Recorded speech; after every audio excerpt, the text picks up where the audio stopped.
Bonjour et bienvenue. Alors aujourd'hui ce sera un tirage sentimental et je vais utiliser le tarot Sobilo et l'oracle d'Isawat et on va aller regarder comment cet autre vous voit, quels sont ses sentiments et quelles sont les actions qu'il ou elle a envie de mener vis-à-vis de vous. C'est un tirage que je fais régulièrement. Si ce tirage ne résonne pas, n'hésitez pas à aller regarder dans la playlist tirage sentimental, si c'est pour un tirage sentimental que vous regardez, sinon il y a d'autres playlists. Je voulais aussi remercier toutes les personnes qui s'abonnent, qui commentent, qui mettent des j'aime, ça aide vraiment la chaîne. Et tout simplement, moi ça me fait du bien et je suis ravie d'échanger avec vous et je suis ravie aussi de voir que ces tirages résonnent en vous. Voilà, allez, j'arrête mon blabla et on passe au tirage. Alors, comment votre autre vous voit?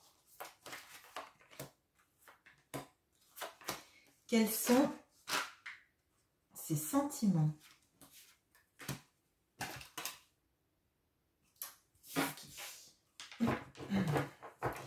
Et quelles sont les actions qu'il ou elle a envie de mettre? Oh. Bon, alors je ne sais pas si vous voyez, mais les cartes parlent énormément. Oui, d'ailleurs je ne sais pas pourquoi moi j'ai haché ma phrase, mais bon, en tout cas là le tarot et l'oracle d'Isawat visiblement parle énormément. Donc je pense que là il y a de la communication qui va se dérouler. Alors peut-être qu'il y a des personnes qui sont en non-communication là, mais là visiblement les cartes mettent un peu sur table. Alors dans la manière dont cette personne vous ressent, enfin excusez-moi. Bon, il y a un Mercure rétrograde au moment où je tourne ma vidéo, donc en termes de communication, je suis un signe d'air et ça me fait pas forcément du bien.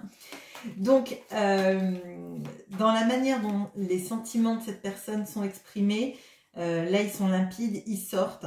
Et les actions aussi, il y a juste dans la manière dont cette personne vous voit où il y a un petit peu plus de mystère parce que ce sont les cartes qui ne sont pas retournées. Alors, comment cet autre vous voit ?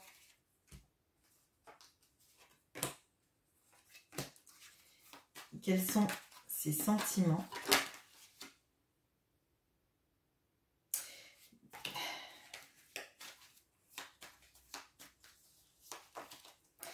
J'ai laissé les cartes tomber là où elles sont tombées. Hein.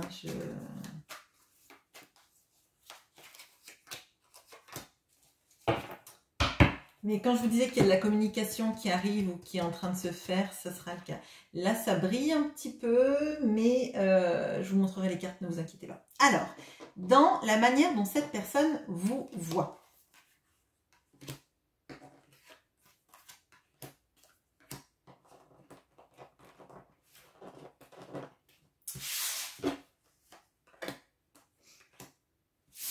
Alors, on a la mort et l'harmonie. On a le valet de bâton et la réflexion. Et on a le 9 d'épée et la confusion. Alors, bon, déjà, cette personne, elle vous voit comme quelqu'un qui mentalise énormément. Vous êtes quelqu'un qui réfléchissez beaucoup. Je pense que les informations chez vous ne passent pas par une oreille pour ressortir par l'autre, sans être passées par beaucoup de filtres du mental, beaucoup de processus analytiques. Je serais étonnée que vous soyez quelqu'un qui accepte les informations, qu'elles soient bonnes ou mauvaises, hein, d'ailleurs, c'est pas un jugement, sans en fait les passer au crible de votre grille analytique, de réfléchir à pourquoi ça s'est passé comme ça, pourquoi cette personne elle a dit ça, etc. etc. Cette personne elle vous voit également comme quelqu'un qui est en train de changer énormément. On a la mort et on a l'harmonie et pour moi, je le ressens comme vous êtes en train de vous mettre au diapason de vous-même, de ce qui vous fait du bien, de ce qui vous fait vibrer en fait. Comme si vous étiez en train de vous réveiller à vous-même en fait, de vous révéler à vous-même même, je dirais. Il y a cette notion vraiment d'être dans une profonde transformation intérieure en fait. Et de le vibrer en fait. De sentir qu'il est temps de changer, que vous êtes en train de changer, que il y a un processus qui est en train de se faire et votre autre, il le ressent. Alors peut-être qu'il le ressent parce que il y a des façons de faire chez vous qui ne sont plus les mêmes. Peut-être, je sais pas, c'est un exemple que je vais donner, hein. Mais peut-être que cet autre vous a vu beaucoup dans des situations dans lesquelles vous avez accepté beaucoup de choses et maintenant vous dites stop. Alors peut-être que cette personne, elle vous voit vibrer différemment, ne plus accepter, peut-être ne plus être dans du sacrificiel, hein, aussi, ça peut être ça. Mais on voit en fait que cette personne, elle a de l'estime, énormément d'estime pour votre intellect. Vous êtes quelqu'un qui suscite son admiration. Ça ne veut pas forcément dire que vous avez fait des grandes études. Ça ne veut pas forcément dire que vous avez un emploi qui valorise ça. L'intelligence n'est pas en fait l'apanage des gens qui font des études supérieures, des doctorats, etc. Là, je veux vraiment insister sur ce point parce qu'en fait, avoir un processus intellectuel analytique n'est pas dépendant des moyens qu'on a eu dans sa vie pour faire des études, des moyens physiques, des moyens familiaux, ça n'a rien à voir avec ça, d'accord? Donc là, je ne vous enferme pas en disant vous êtes des bacs plus X, ça n'a rien à voir. Vous pouvez très bien avoir juste le brevet du collège ou même pas l'avoir sans pour autant ne pas être ce genre de personne. De toute façon, vous le sentez que quand une situation arrive, vous avez besoin de l'intellectualiser pour la digérer mentalement. Il y a quelque chose de très fort chez vous. La réflexion est centrale. Et on voit avec ce 9 d'épée que potentiellement, il y a eu beaucoup, et peut-être même actuellement, même si vous êtes en transformation, c'est peut-être ça aussi qui est l'initiateur de votre transformation, c'est que vous réfléchissez beaucoup, que ça peut vous empêcher de dormir. Et j'ai l'impression que votre autre, c'est comme si votre autre, en fait, s'empêchait de réfléchir. Alors, ça ne veut pas dire que lui non plus, ou elle non plus, est bête ou n'est pas dans ces énergies-là. Mais moi, je pense que c'est quelqu'un qui est beaucoup dans le faire et qui a des chemins chez lui ou chez elle qu'il n'a pas envie d'emprunter. Il ou elle n'a pas envie de fouiller trop profond, de peur de découvrir des choses. Et moi, j'ai l'impression que vous n'avez pas peur d'aller fouiller dans vos recoins internes parce qu'il y a des choses à épurer, des choses qui vous ont fait peut-être du mal dans votre vie, qui vous ont peut-être conditionné et dont vous voulez sortir. Et vous êtes vous êtes sur ce processus-là. Et pour moi, votre autre, il vous regarde comme ça, d'un air un peu circonspect, en se demandant comment vous faites pour aller fouiller dans des recoins qui, lui ou elle, l'effraient en fait. Bon, désolée, j'ai fait un gros laïus sur ça, mais votre autre le sent, le vibre, et quelque part se sent en décalage vis-à-vis de ça, parce que lui ou elle n'a pas envie d'aller fouiller, comme vous fouillez. Bon, les sentiments maintenant.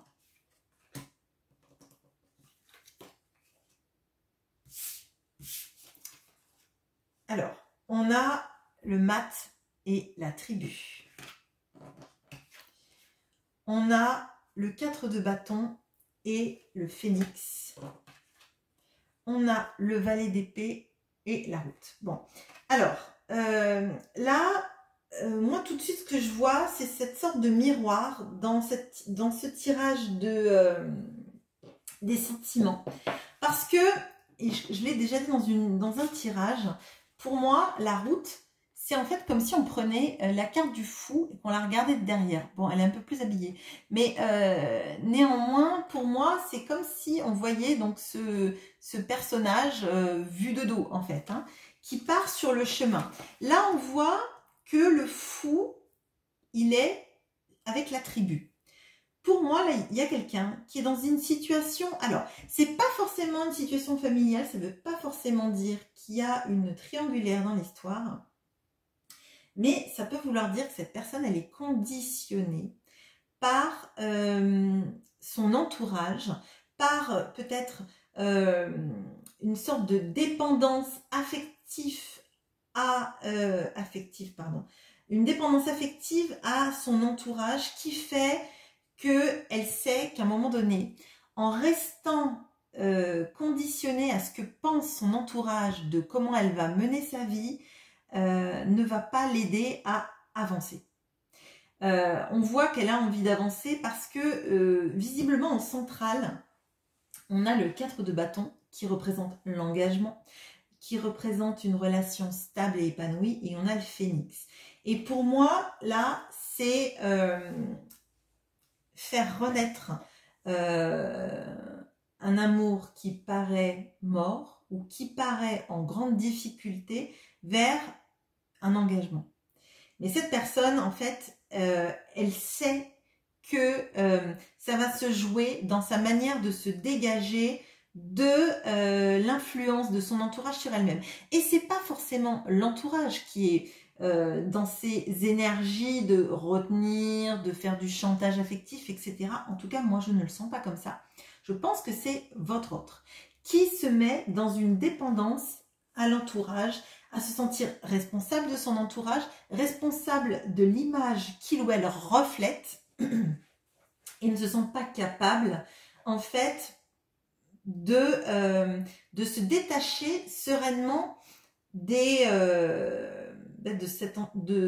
alors ça peut être la société aussi, hein, mais là je vois pas d'homme ou de femme qui compte vraiment. Je vois plutôt qu'est-ce qu'on va penser de moi si je pars sur le chemin, si je me mets en relation avec vous, que je fonde quelque chose avec vous. Enfin pas moi, mais enfin vous avez compris. Désolée, elle va être compliquée la guidance avec Mercure rétrograde. J'ai plein d'idées, j'ai plein de ressentis, mais pour les verbaliser, c'est un peu compliqué. Donc, elle est en train de chercher avec ce valet d'épée. On voit qu'elle recherche la manière de faire les choses au mieux, en fait. Comme si, en fait, il y avait un modus operandi de comment on fait valoir sa relation comme étant bonne pour la société. Bon, alors, ça me paraît assez compliqué. Mais on voit qu'elle a vraiment envie de partir, qu'elle est vraiment dans... Et d'ailleurs, là, je viens de voir, je vous ai dit, donc la tribu, donc, ils sont tous bleus.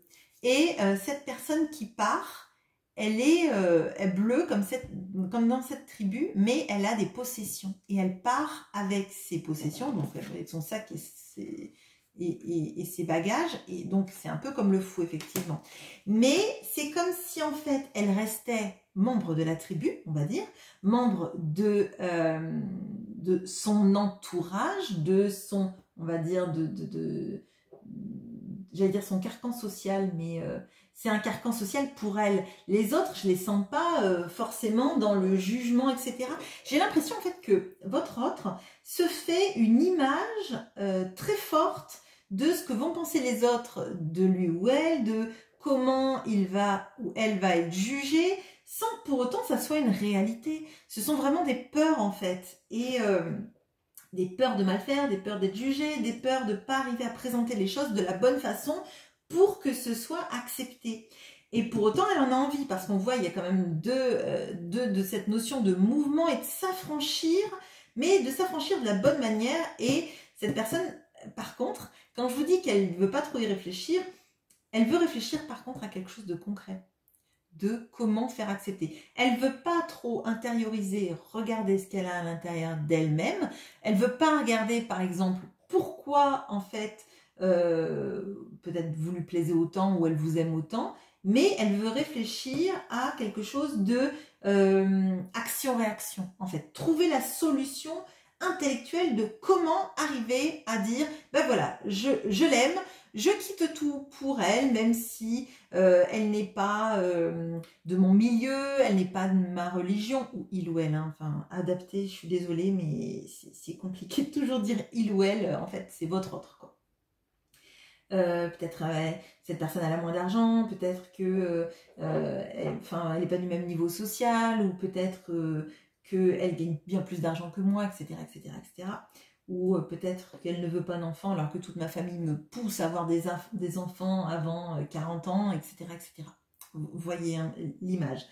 Et en fait, ça, ce sont des questionnements qui l'intéressent. Mais son intériorité et pourquoi elle vous aime, pourquoi elle réagit de telle ou telle façon, elle n'a pas trop envie d'y fouiller, en fait, de fouiller là-dedans. Elle a envie d'avoir le problème-solution, on va direct au but, on va sur des choses concrètes, hein, vraiment sur du concret et pas trop sur les prismes de l'intériorité, de comment se guérir des blessures de l'âme, etc. Là, je pense que cette personne n'est pas trop dans ce mood-là. Alors, maintenant, les actions. Alors, on a le magicien, on a la vague et on a le message. On a le roi de Pentacle et le chat. On a la force et la matérialisation. Alors, déjà, on a deux arcanes majeurs sur cette ligne. On a le magicien, on a la force. Bon. Et c'est avec la vague et le message les seules choses qui me paraissent dynamiques dans tout ça. Alors, on a le magicien, la vague et le message. Et pour moi, c'est effectivement la volonté de ranimer la flamme, même si avec une vague on éteint les flammes, mais bon, il y a cette notion de nouveau départ qu'on voyait là, et en fait cette personne elle a envie d'un nouveau départ.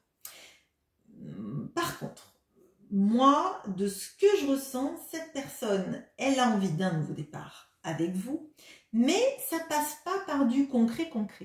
Ça passe par des messages, des envies de vous reconquérir par les mots, par peut-être des envies de rendez-vous, mais je sens pas quand même des choses très concrètes sur on va faire ci, on va faire ça. Il y a beaucoup de rêves, il y a beaucoup d'envies là avec en plus les couleurs sont les mêmes sur le vêtement du jogger ou de la joggeuse, je sais pas, de la personne qui court. Ce sont les mêmes couleurs que dans la matérialisation.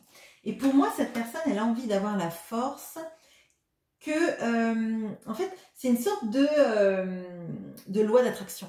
Cette personne, ce qu'elle rêve et ce qu'elle veut, elle a envie que ça se manifeste dans la matière, mais j'ai l'impression qu'en fait, c'est un vœu pieux, sans y poser trop d'action. C'est, on aimerait que les choses se fassent comme on a envie, du mieux possible. Et là, je suis en train de voir d'ailleurs que ce sont aussi les couleurs du cerf-volant de ce valet,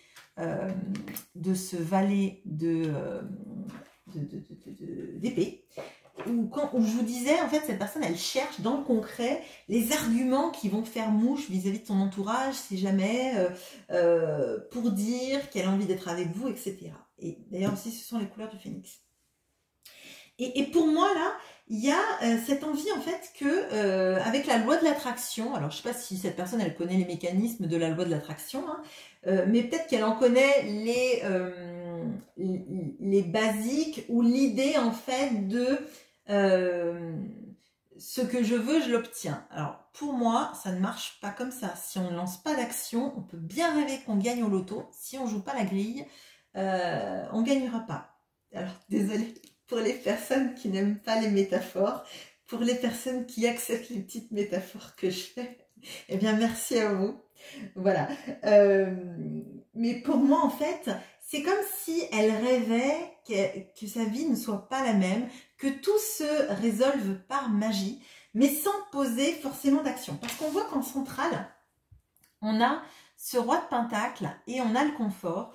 Et pour moi, cette personne, elle est dans l'envie aussi de pouvoir être, alors, la personne qui, alors, peut-être qui gagne le plus dans la relation, mais il y a une notion de confort matériel et de sécurité matérielle qui est très important là-dedans. Pour moi, cette personne, elle ne peut pas poser d'action tant qu'elle n'est pas dans une sécurité matérielle. Alors vraiment, il y a un confort matériel, c'est vraiment ce que je ressens là, que c'est comme si elle avait peur en fait de vous offrir du vent et que votre histoire ne marcherait pas si elle n'était pas capable de réussir financièrement, professionnellement. Alors si c'est quelqu'un qui est à la retraite, c'est pas réussir financièrement, mais c'est d'avoir en fait de l'argent de côté qui vous permettent de vivre et qui lui permettent de vous montrer qu'elle peut vous sortir, qu'elle peut vous emmener en voyage, au restaurant, etc. C'est pas forcément des grands restaurants, des étoilés, etc. hein. Mais cette personne, elle a ce besoin en fait de sentir qu'elle est capable en fait de vous gâter et de vous offrir une vie qui soit pas monotone, qui soit pas pauvre. Alors, quand je dis pauvre, c'est pas pauvre dans le sens on vit dans un bidonville, hein. Mais pour moi, en fait, elle a des idées, des idées de grandeur. C'est ce que j'ai comme image là. Mais c'est qu'elle a envie en fait de vous offrir une vie dans laquelle en fait vous n'auriez pas à vous inquiéter des lendemains en termes financiers et elle a envie que vous soyez à l'aise pour pouvoir vous faire plaisir ensemble. Et tant que ça c'est pas réalisé, je pense que c'est un élément bloquant dans sa vie. En fait, elle a besoin de cette réassurance de cet aspect financier qu'elle veut vous proposer et qu'elle veut se proposer aussi à elle-même. Je pense que c'est une peur. Alors peut-être qu'il y a de la revanche sociale, peut-être qu'il y a aussi des choses de sa vie passée, peut-être des générations de ses parents, de ses grands-parents qui ont peut-être connu des gros problèmes financiers ou de devoir quitter tout sans bien matériel, etc. Et que cette personne s'est restée engrammée en elle. Il y a quelque chose comme ça. Mais pour l'instant, elle est plutôt dans une passivité de l'action tant qu'elle n'a pas résolu en fait ces problématiques-là qui font barrage et qui sont primordiales dans sa vie actuellement. Ça ne veut pas dire qu'elle ne vous envoie pas de message parce que je vous ai dit qu'elle était dans ça, dans l'envie de nouveau départ, dans l'envie de réanimer la flamme. Mais pour moi, c'est assez léger en fait, sans être trop jugeante, mais c'est assez léger dans les actions parce qu'en fait, elle ne se positionne pas dans une relation ancrée. Elle veut pas vous perdre, clairement. Elle veut pas vous laisser filer et ces messages, c'est un petit peu des bouteilles à la mer, quoi. Pour pas que vous vous éloigniez trop loin, pour vous dire qu'elle a envie de faire le chemin. Et c'est vrai, elle a envie de faire le chemin. Elle a des conditionnements mentaux et sociétaux et financiers qui font qu'elle a peur en fait, elle a peur de perdre, elle ne se regarde pas trop à l'intérieur d'elle-même, donc je pense qu'elle ne fait pas passer les sentiments avant tout. Il y a des peurs, hein. Là il y a des peurs, il y a des blocages en fait pour venir jusqu'à vous. Voilà, j'espère que vous m'aurez bien compris, désolée, c'était un peu chaotique. Mais voilà, j'espère que le message vous aura parlé, vous aura plu et je vous souhaite une bonne journée. À bientôt.